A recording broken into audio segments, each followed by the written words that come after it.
Como siempre, a tu disposición nuestras redes sociales en Instagram y Twitter, @tonosaludfm, @adultojovenfm. Si deseas participar en el programa, puedes contactarnos a través del 0424-209-5442 o el contacto aquí en cabina 0212-959-0137.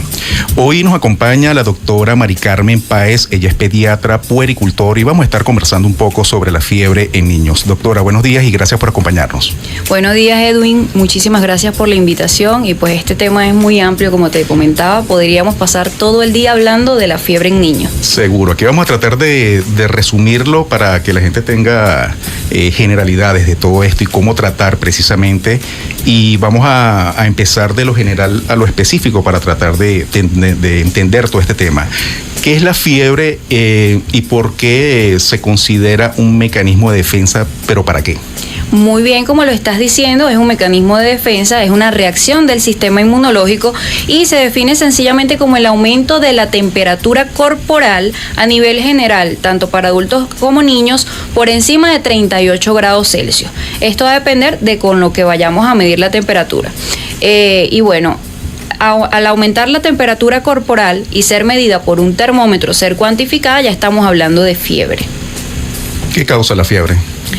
La causa de la fiebre es múltiple. Siempre se piensa que la principal causa es infecciosa y que es bacteriana. Y pues no, la fiebre es causada por muchas cosas, desde una infección, que suele ser la parte principal, hasta un trauma. Cuando hablamos de un trauma, no es de un trauma psicológico, sino más bien de un traumatismo, que tengamos por ejemplo, un impacto, un choque. Eso puede causar alteraciones porque a nivel del sistema nervioso va a ocurrir una serie de regulaciones que van a causar, entre tantos mecanismos compensatorios, un aumento de la temperatura. Y no necesariamente estaríamos hablando de una infección. Fíjate que hay muchas cosas que nos pueden ocasionar el aumento de la temperatura. O sea, es un mecanismo de acción de que el organismo hace. Cuando ocurre fiebre, el organismo nos está diciendo algo. Es como siempre les explico a mis pacientes. La fiebre no siempre es mala, porque fíjate que cuando ocurre fiebre, el organismo nos está diciendo, hey, algo está pasando, préstame atención, observa. Los médicos observamos, porque la fiebre no es vamos a dar algo para que se calme y ya. Vamos a buscar qué está pasando y por qué se está presentando la fiebre.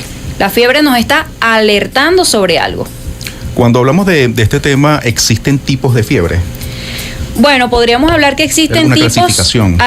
Existen tipos desde diferentes clasificaciones. Vamos a hacerlo un poco más resumido porque sé que muchos padres y representantes están escuchándolo y me gusta ser un poco más simple en la explicación.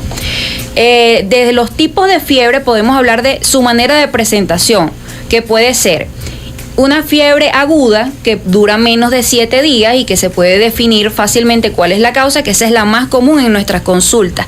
Existe una fiebre intermitente, que es una fiebre que tiene una oscilación en que aparece y desaparece, aparece y cuando piensas que ya la fiebre desapareció, de nuevo regresa, entonces sería intermitente. Y existe una fiebre persistente, o que antes era llamada crónica, que son estos procesos febriles que van de la mano con procesos oncológicos, con enfermedades severamente peligrosas. Entonces tenemos distintos tipos de fiebre desde ese enfoque.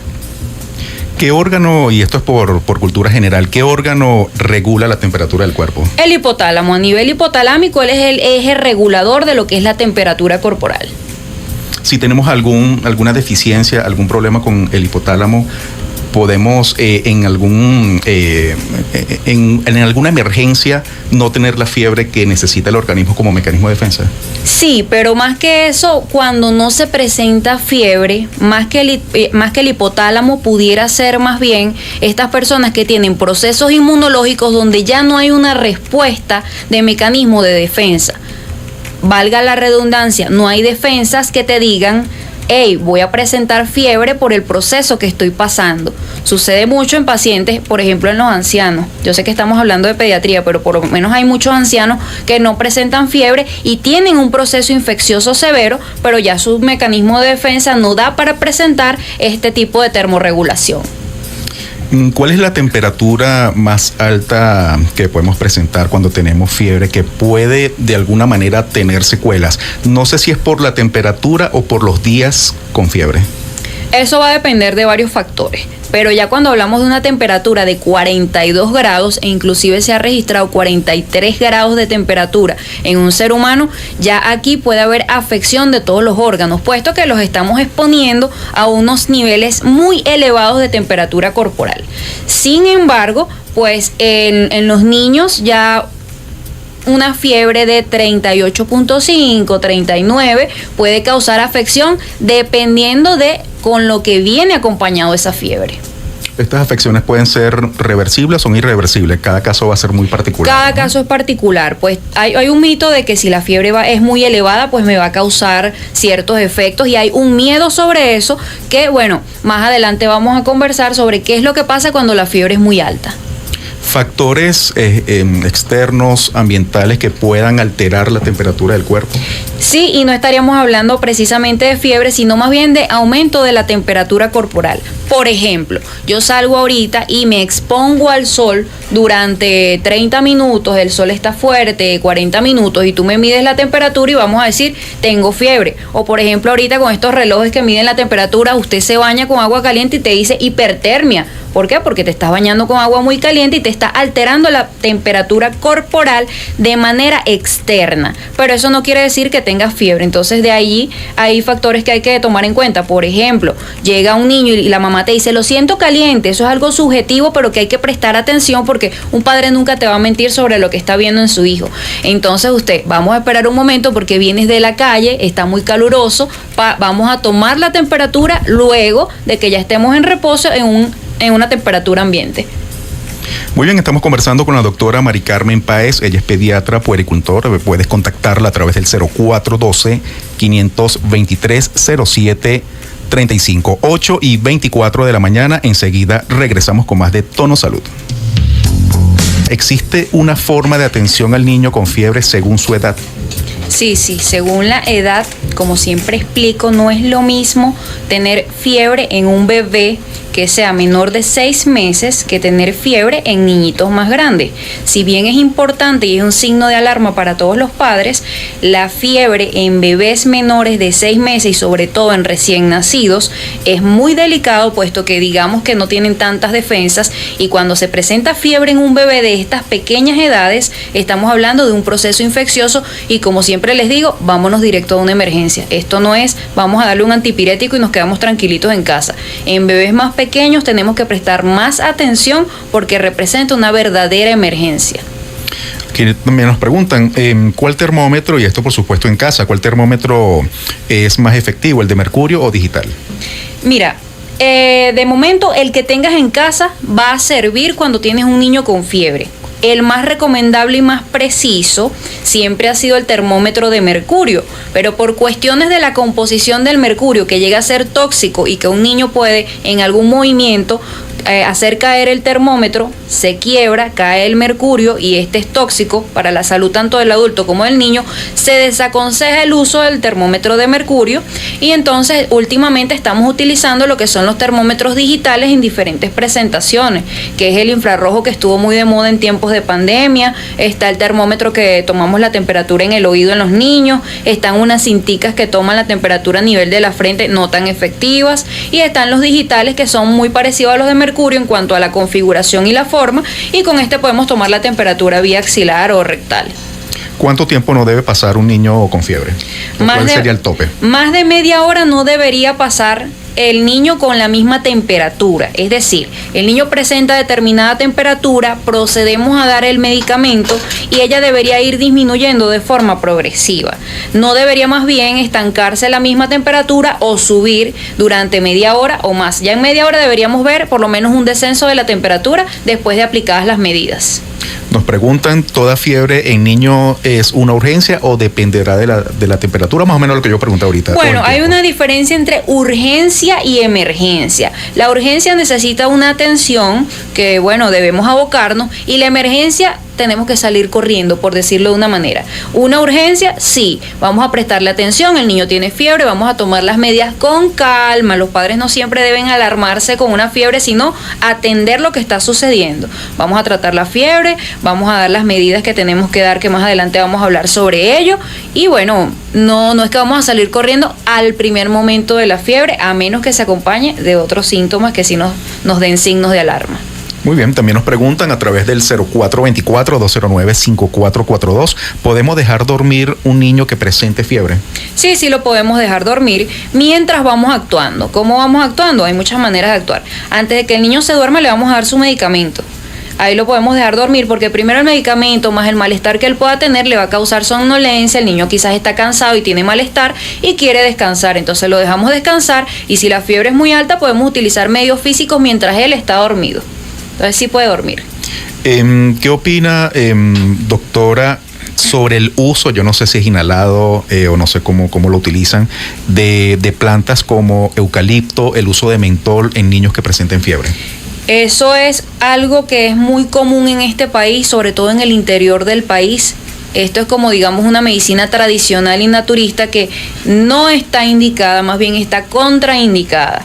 El niño cuando tiene fiebre y se le aplican estos vapores, como por ejemplo el mentol y las plantas, los puede inhalar y esto puede causar una intoxicación por inhalación. Entonces, peligroso sí es. Aconsejado no está, más bien está contraindicado, y particularmente tengo una campaña que está en contra de todo esto, lo que son los guarapitos, las ramas y sobre todo en la población pediátrica. Muy bien, una última pregunta, ¿cómo es mejor tomar la temperatura? ¿Rectal, debajo de la lengua, axila?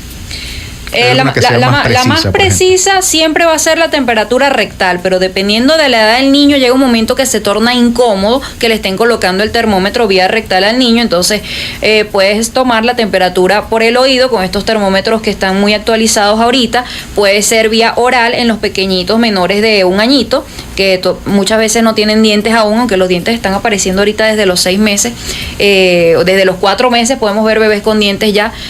Y también la podemos tomar axilar siempre y cuando que le agreguemos 0.5 a la medida final.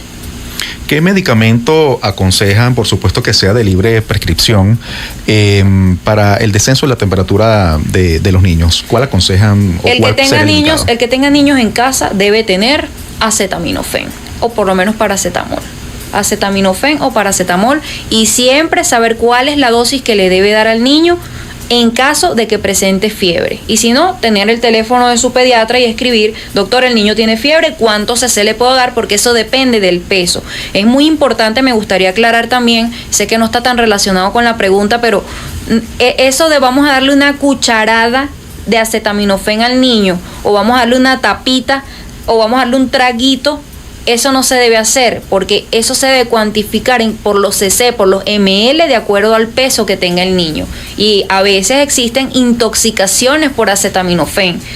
Te pasas de la dosis y el niño puede tener secuelas, o a veces le das una dosis muy mínima y con razón la fiebre no le baja.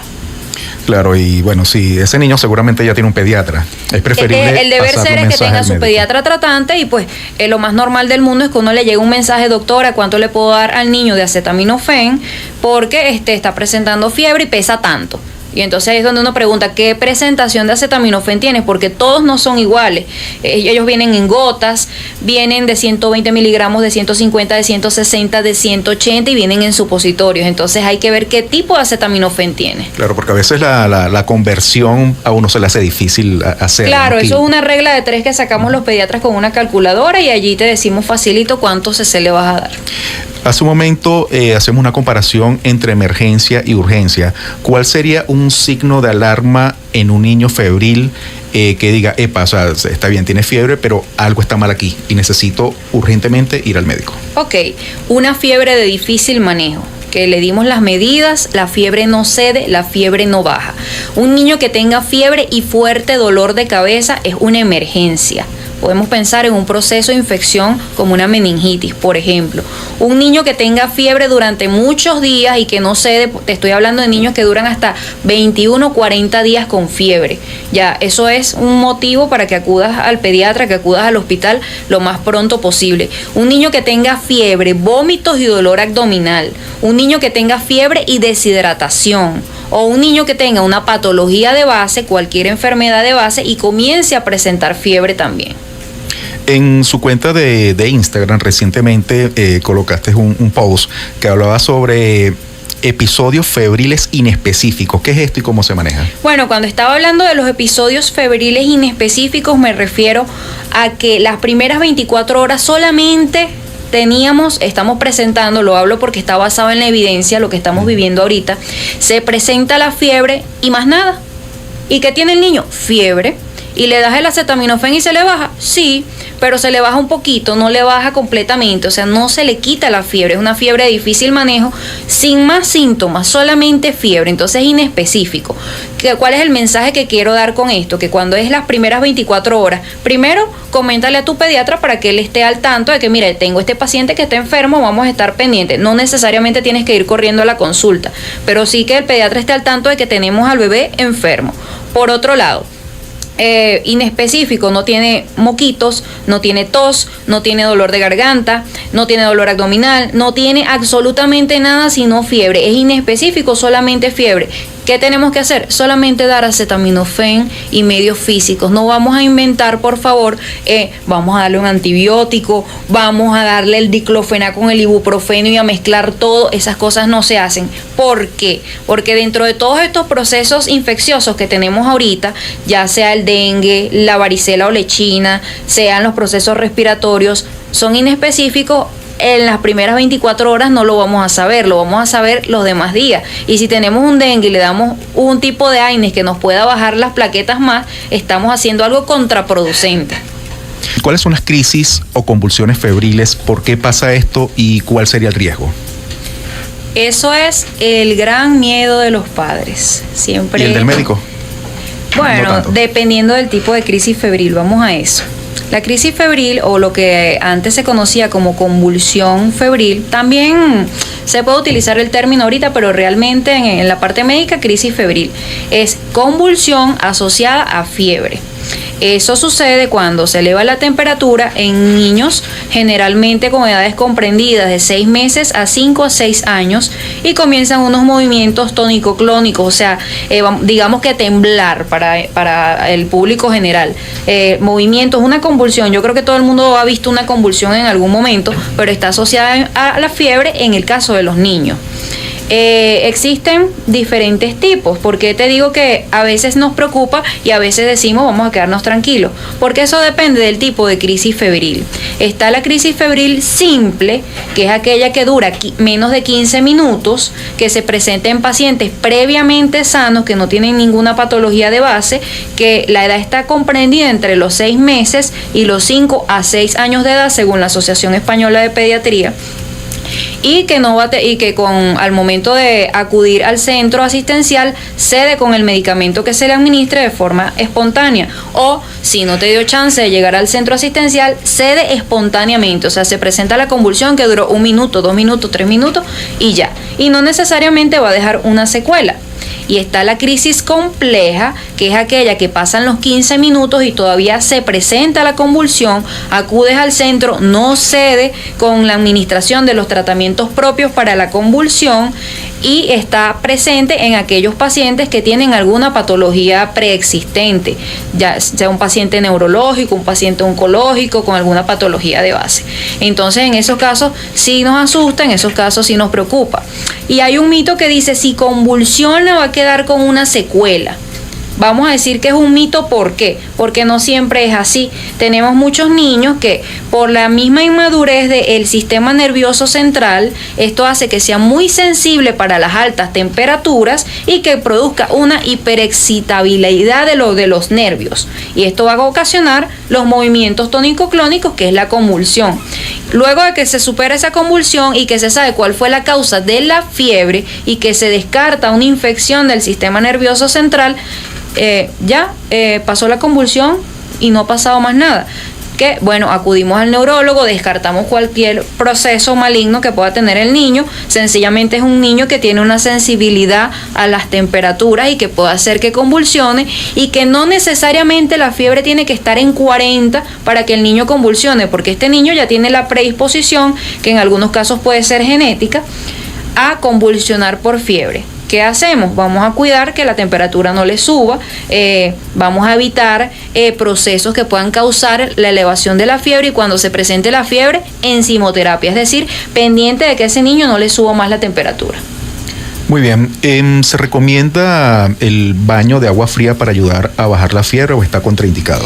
El baño de agua fría como tal, no, particularmente no lo recomiendo. ¿Por qué? Porque tenemos un niño con una temperatura corporal elevada y lo vamos a meter a un baño de agua fría, el choque térmico va a ser muy fuerte.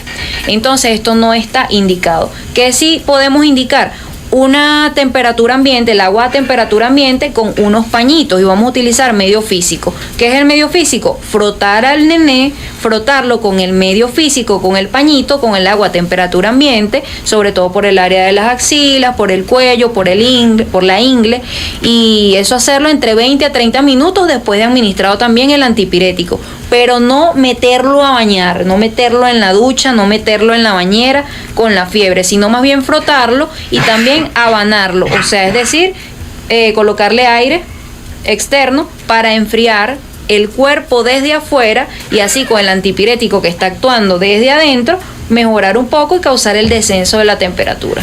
Muy bien, estamos conversando sobre fiebre en niños. Nos acompaña la doctora Mari Carmen Páez. Ella es pediatra, puericultor. Su contacto el 0412-523-0735.